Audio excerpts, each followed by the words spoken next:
तो आपको base given है 4 मीटर, और अभी हम क्या फाइंड करने वाले हैं, परपेंडिकुलर फाइंड करने वाले हैं। तो बस आप फिर से वही लगाएंगे कि बी और पी में कौन सा ट्रिगोनोमेट्रिक रेशियो का रिलेशन होता है, तो tan थीटा का होता है ना। tan थीटा का फॉर्मूला होता है P अपॉन बी। तो थीटा की जगह यहाँ पे है 45 डिग्री, तो tan 45 डालेंगे थीटा की जगह पर, बराबर P मतलब परपेंडिकुलर, यही तो हमको फाइंड करना है, तो इसको छोड़ देंगे, B की जगह डाल देंगे 4। P यानी कि सामने वाला है आपका 2√3, और B यानी कि नीचे वाला पूरा, तो 4 और 2 तो 6 हो जाएगा पूरा मिला करके, है ना। तो यहाँ से 3 बार में कटेगा, तो tan थीटा का वैल्यू 1/√3 कब होता है, theta is equal to 30 degree. तो जो अभी तक हमने ट्रिगोनोमेट्री पढ़ा है, अब उसका अप्लाई करना हम सीखेंगे कि आखिर हमारे दैनिक जीवन में अप्लाई होता कैसे है। तो हम इस वीडियो में अभी बेसिक सा सीखेंगे कि मतलब अप्लाई किया कैसे जाता है, और उस पर छोटा छोटा क्वेश्चन करके मैं आपको बहुत ही आसान तरीक़ों से समझाने का प्रयास करूँगा। तो आप लास्ट तक ज़रूर देखिएगा। एक राइट एंगल ट्रायंगल में अगर कोई भी 2 साइड गिवन हो और आपसे तीसरा साइड पूछेगा, तो आप आसानी से फाइंड कर सकते हैं पाइथागोरस थ्योरम के हेल्प से। जो होता है, अगर मतलब मान लेते हैं कि पी और बी गिवन है, हमको ए वाला फाइंड करना है तो ये फार्मूला लगाएंगे। अगर एच और पी गिवन है, बी फाइंड करना है तो ये फार्मूला लगाएंगे। अगर एच और बी गिवन है, पी फाइंड करना है तो ए वाला फार्मूला लगाएंगे। समझ रहे हैं ना, मतलब कोई भी 2 सेट गिवन है, तीसरा फाइंड करना है तो आप पाइथागोरस थ्योरम से आप आसानी से फाइंड कर सकते हैं। लेकिन अगर इसमें केवल एक ही साइड गिवन रहेगा और आपसे कोई अदर साइड पूछेगा या तो दोनों साइड पूछेगा, तो फिर कैसे फाइंड करेंगे, तो उसके लिए हम यूज़ करेंगे ट्रिगोनोमेट्री का। तो चलिए देखते हैं कि आखिर कैसे अप्लाई किया जाता है। देखिए आपके सामने एक क्वेश्चन दिख रहा होगा, जो एक राइट एंगल ट्रायंगल है जिसमें केवल आपको एक ही साइड गिवन है और अदर साइड निकालने के लिए बोल रहा है, या फिर दोनों भी बोल सकता है, खैर फाइंड कर लेंगे। तो देखिए अभी इसमें केवल ए बी हमको फाइंड करना है, ए बी फाइंड करना है और ए सी गिवन है, लेकिन अप्लाई करने के लिए आपको ये थीटा भी देना जरूरी होता है, ठीक है। तो यहाँ पे थीटा भी दिया है 30 डिग्री। तो अब ध्यान दीजिए अप्लाई करेंगे कैसे। तो देखिए सबसे पहले तो देखिए कि हमको क्या गिवन है, तो हमको एच गिवन है, मतलब हाइपोटेनस गिवन है, और क्या फाइंड करना है, ए बी यानी कि पी ही तो फाइंड करना है, समझ रहे हैं, परपेंडिकुलर फाइंड करना है। तो आप वैसा ट्रिगोनोमेट्रिक रेशियो बताइए जिसमें P और H आता हो, समझ रहे ना, जो गिवन है और जो फाइंड करना है, ये दोनों के से रिलेटेड कौन सा ट्रिगोनोमेट्रिक रेशियो होता है, तो साइन थीटा ही तो होता है। तो चलिए यहाँ पे लगाते हैं साइन थीटा का फॉर्मूला, जो कि होता है P/H। तो ध्यान दीजिएगा यहाँ पे थीटा की जगह पे है 30 डिग्री, थीटा की जगह पर 30 डिग्री, इसलिए तो एंगल को बहुत ज़रूरी होता है। तो साइन 30 डिग्री हो गया और बराबर P, तो P ही तो फाइंड करना है, तो P के P छोड़ देंगे, और H की जगह पर डाल देंगे 40। अब यहाँ से आसानी से फाइंड हो जाएगा। देखिए साइन 30 का वैल्यू होता है 1/2, ये तो आपको पता होना चाहिए ना। और P के P छोड़ देंगे और बटा में है 40।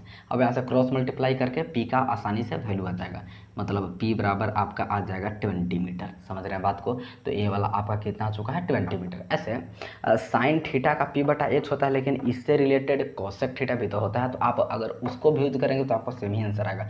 देखिए अगर हम यूज करते हैं कोसेक थीटा का, जो होता है H/P, ये भी तो रिलेटेड है ना H और P से, तो इससे भी आपको सेम ही आंसर आता है, आप करके देख सकते हैं। देखिए थीटा की जगह 30 डिग्री डालेंगे, H की जगह डाल देंगे 40, और P अच्छा हाँ H की जगह 40 और P हमको फाइंड करना है, इसको जैसा वैसा छोड़ देते हैं। कोसेक 30 का वैल्यू होता है 2 और 40/P, यहाँ से भी क्रॉस मल्टीप्लाई कीजिए तो 2P बराबर 40 आएगा, मतलब P बराबर 20 मीटर आ जाएगा। समझ रहे हैं, तो दोनों तरफ से 20 मीटर ही आएगा। तो मतलब ये दोनों से रिलेटेड जो भी ट्रिगोनोमेट्रिक रेशियो होता है उसको आप यूज करके आसानी से फाइंड कर सकते हैं। तो चलिए इस पर कुछ और क्वेश्चन करते हैं ताकि आपको और अच्छी तरह समझ में आ जाए। इसको समझते हैं जरा। तो देखिए यहाँ पे भी आपको एक राइट एंगल ट्रायंगल गिवन है जिसमें आपको सिर्फ एक ही साइड गिवन है 4 मीटर, और यहाँ पे ए बी एंड AC दोनों फाइंड करना है, मतलब दोनों जो मिसिंग साइड है आपको खुद से फाइंड करना है। फिर से वही काम करेंगे, तो सबसे बारी बारी से फाइंड करते हैं। तो चलिए पहले ए बी फाइंड कर लेते हैं। ओके, तो देखिएगा ध्यान से, हम अभी ए बी पर केवल फोकस कर रहे हैं। तो देखिए क्या क्या हमको यहाँ पे गिवन क्या है, बेस गिवन है, ये थीटा है तो सामने लो तो परपेंडिकुलर हो जाएगा, तो आपको बेस गिवन है 4 मीटर, और अभी हम क्या फाइंड करने वाले हैं, परपेंडिकुलर फाइंड करने वाले हैं। तो बस आप फिर से वही लगाएंगे कि बी और पी में कौन सा ट्रिगोनोमेट्रिक रेशियो का रिलेशन होता है, तो tan थीटा का होता है ना। ऐसे cot थीटा का भी होता है, तो आप लगा कर देख सकते हैं, दोनों से सेम ही आंसर आएगा। तो चलिए tan थीटा बराबर यहाँ से कितना आ जाएगा, tan थीटा का फॉर्मूला होता है P/B। तो थीटा की जगह यहाँ पे है 45 डिग्री, तो tan 45 डालेंगे थीटा की जगह पर, बराबर P मतलब परपेंडिकुलर, यही तो हमको फाइंड करना है, तो इसको छोड़ देंगे, B की जगह डाल देंगे 4। चलिए अब जल्दी फाइंड करें, तो tan 45 का वैल्यू 1 हो जाएगा और P/4, तो क्रॉस मल्टीप्लाई करके आप देख लीजिए, तो P बराबर आपका आ जाएगा 4 मीटर, मतलब ए वाला भी आपका 4 मीटर आ चुका है। तो चलिए अब फाइंड करते हैं AC। तो खैर आपको 2 साइड आ चुका है, तो अब आप पाइथागोरस थ्योरम से भी फाइंड कर सकते हैं, लेकिन चलिए हम ट्रिगोनोमेट्री के सहायता से ही फाइंड करते हैं। तो अब देखिए, अब हमको दोनों के दोनों गिवन है, मतलब आप अब क्या कर सकते हैं कि b बराबर 4 मीटर गिवन था, अब हम इस पर फोकस करते हैं h पर। तो मतलब अब हमको h फाइंड करना है, समझ रहे हैं ना। तो अब आप वो वाला बताइए कि जो b और h में किसका रिलेशन होता है, तो cos थीटा का रिलेशन होता है। तो अब लगाते हैं हम cos थीटा का फॉर्मूला, जो कि होता है b बटा h। तो cos थीटा, थीटा की जगह यहाँ से है 45 डिग्री और बराबर b की जगह पर 4 डालेंगे, h तो हमको फाइंड ही करना है। cos 45 का वैल्यू 1/√2 हो जाएगा, 4/h। तो यहाँ से h क्रॉस मल्टीप्लाई अगर करेंगे तो h बराबर आ जाएगा आपका 4√2 मीटर। मतलब ये वाला कितना आ चुका है, 4√2 मीटर, समझ रहे हैं ना। तो इस तरह से आसानी से आप ये थीटा गिवन हो तो ऐसे अप्लाई करके फाइंड कर सकते हैं। चलिए अब कुछ अमेजिंग क्वेश्चन करते हैं। अब की बार आपको यहाँ पे 2 साइड गिवन है, लेकिन फाइंड करना है आपको खुद थीटा ही फाइंड करना है। तो फिर से वही काम करेंगे। आप देखिए कि क्या क्या गिवन है। इसके सामने वाला यानी कि परपेंडिकुलर हमको गिवन है 2√3 मीटर और बेस गिवन है आपका 2 मीटर। तो P और B में रिलेशन किसका होता है, tan थीटा का होता है। तो tan थीटा का ही फॉर्मूला लगाएंगे, तो tan थीटा, तो यही हमको कि थीटा ही फाइंड करना है, बराबर लगाएंगे P/B। तो P यानी कि 2√3 ऊपर लिखेंगे, B यानी 2 नीचे लिखेंगे, तो 2 खत्म हो जाएगा। आपका tan थीटा का वैल्यू आने वाला है √3। तो आप अब खुद से बता सकते हैं कि थीटा की जगह कितना होना चाहिए ताकि √3 आ जाए। तो tan कितना का वैल्यू √3 होता है, 60 डिग्री का। मतलब थीटा की जगह कितना होना चाहिए, 60 डिग्री ही तो होना चाहिए। मतलब ये वाला कितना आ जाएगा, 60 डिग्री आ जाएगा। चलिए आगे करते हैं। तो चलिए ज़रा इसको समझ लेते हैं। आपके सामने देख रहे हैं तो आप पॉज करके ट्राई कर सकते हैं। तो देखिए इसमें क्या बोल रहा है, इसमें ABC एक बड़ा सा ट्रायंगल है ये, लेकिन इसमें एक D पर मिलाया हुआ है। तो अब ध्यान दीजिएगा, हमको इसमें थीटा फाइंड करना है। तो थीटा फाइंड करने के लिए हमको ये बड़ा सा ट्रायंगल में जाना होगा, और बड़ा सा ट्रायंगल में जा करके कम से कम 2 साइड तो गिवन होना चाहिए ना, तभी तो थीटा फाइंड होगा। तो बड़ा सा ट्रायंगल में AB तो गिवन है, लेकिन नीचे वाला हमको गिवन होने वाला है। अगर जैसे ही BD फाइंड हो जाएगा तो पूरा गिवन हो जाएगा, समझ रहे हैं। तो चलिए सबसे पहले हम BD फाइंड करने का प्रयास करते हैं। तो BD फाइंड करने के लिए हमको छोटा वाला ट्रायंगल में जाना पड़ेगा। मतलब अभी हम चल रहे हैं इन ट्रायंगल ABD में चल रहे हैं, ठीक है। अभी कहाँ चल रहे हैं हम, ABD ट्रायंगल में चल रहे हैं। तो क्या हमको गिवन है, हमको P गिवन है, इसके सामने वाला P मतलब P गिवन है, और नीचे वाला फाइंड करना मतलब कि B फाइंड करना है। P गिवन है और B फाइंड करना है। तो P और B का किसका साथ रिलेशन होता है, tan थीटा के साथ। तो लगाते हैं tan थीटा, तो tan थीटा, थीटा की जगह 60 डिग्री लिखते हैं क्योंकि 60 ही तो है। P/B, तो P है आपका 2√3 और B ही तो हमको फाइंड करना है, जो कि BD है, ठीक है। तो चलिए tan 60 हो जाएगा आपका √3 और यहाँ से आएगा 2√3/BD, ठीक है। आप √3 से √3 ऐसे ही ख़त्म कर सकते हैं। तो मतलब यहाँ से BD आने वाला है आपका 2 मीटर, ठीक है। तो ये वाला जो BD है ये कितना आ चुका है, 2 मीटर आ चुका है। मतलब अब आप ये बड़ा वाला ट्रायंगल में जाकर थीटा आसानी से फाइंड कर सकते हैं। तो चलिए बड़ा वाला ट्रायंगल में चलते हैं, यानी कि इन ट्रायंगल ABC में चलते हैं। ABC में चलते हैं तो आपके सामने वाला साइड गिवन है और ए वाला साइड, मतलब सामने वाला यानी कि P गिवन है और नीचे वाला यानी कि B गिवन है। तो P और B का रिलेशन फिर से tan थीटा वाला ही लेना पड़ेगा, P/B।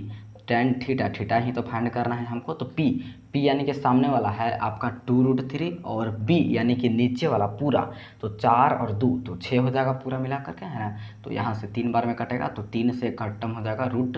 अच्छा, यहाँ से आपका आने वाला है 1/√3, समझ रहे हैं। √3 से 3 कटेगा √3 बार में, मतलब 1/√3 आ जाएगा। तो tan थीटा का वैल्यू 1/√3 कब होता है, थीटा = 30 डिग्री पर, समझ रहे हैं ना। tan 30 ही तो 1/√3 होता है। तो मतलब हमारा थीटा कितना निकल के आ चुका है, 30 डिग्री। इस तरह से आप आसानी से ऐसे क्वेश्चन से डील कर सकते हैं। तो चलिए अब कुछ आगे चलते हैं, ये 2 लास्ट क्वेश्चन भी सॉल्व कर ही लेते हैं। तो देखिएगा ध्यान से, इसको मैं पहले देखिए, find angle C if AC is twice then AB। मतलब इसमें आपको एंगल C फाइंड करना है, मतलब ए वाला फाइंड करना है। तो चलिए इसको थीटा मान ले रहे हैं, यही थीटा हमको कैलकुलेट करना है। आपको गिवन क्या है कि AC is twice then AB, मतलब ये जो AC है ना वो AB का डबल है, AB का ट्वाइस है, मतलब डबल है। तो अगर हम AB को x मानते हैं, ऐसे पहले आप मान लीजिए कि AB को अगर x मानेंगे तो AC अपने आप 2x हो जाएगा, क्योंकि ये खुद बोल रहा है कि जितना AB होगा उससे डबल AC होना चाहिए। तो AB को x मानेंगे तो AC हमारा 2x हो गया। अब हम फाइंड करते हैं ये वाला थीटा, जिसको फाइंड करने के लिए देखिए AB हमारा x हो गया और AC हमारा 2x हो गया। तो क्या क्या गिवन है, P गिवन है, इसके सामने वाला यानी परपेंडिकुलर गिवन है, और हाइपोटेनस। तो परपेंडिकुलर हाइपोटेनस किस में आता है, साइन थीटा में आता है। तो चलिए लगाइए साइन थीटा का फॉर्मूला, जो कि हो जाएगा परपेंडिकुलर अपॉन हाइपोटेनस। तो साइन थीटा = परपेंडिकुलर यानी कि x और हाइपोटेनस यानी कि 2x, तो x खत्म हो जाएगा, आएगा 1/2। तो साइन थीटा 1/2 कब होता है? Theta is equal to 30 degree पर। तो मतलब थीटा कितना आ गया आपका? 30 डिग्री आ चुका है, बिल्कुल सही है। चलिए अब इसमें चलते हैं। इसमें देखिएगा, इसमें आपको x का वैल्यू फाइंड करना है। तो ध्यान से देखिए क्या क्या गिवन है। ये इसके सामने वाला यानी कि परपेंडिकुलर गिवन है 2x, परपेंडिकुलर, और ये वाला बेस यानी कि x - 5। तो लगाते हैं पी और बी का रिलेशन किस में होता है? tan थीटा में। तो tan थीटा, थीटा का जब यहाँ 45 डिग्री है, इज इक्वल टू हो जाएगा p/b, मतलब 2x/x-5। tan 45 का वैल्यू आप जानते हैं 1 होता है, तो 2x/x-5। यहाँ से आप क्रॉस मल्टीप्लाई करके x का वैल्यू आसानी से फाइंड कर सकते हैं। तो कीजिए क्रॉस मल्टीप्लाई, तो x - 5 बराबर 2x आ जाएगा। x को उधर भेजते हैं तो इधर बचेगा -5 और उधर आ जाएगा हमारा 2x - x, मतलब x बराबर आपका आ चुका है -5। ठीक है, तो इस तरह से आप आसानी से ऐसे क्वेश्चन से डील कर सकते हैं। अगला वीडियो में वर्ड प्रॉब्लम हम लोग देखेंगे, ठीक है, कि कैसे वर्ड प्रॉब्लम से आखिर छुटकारा पाया। तो चलिए, थैंक यू सो मच।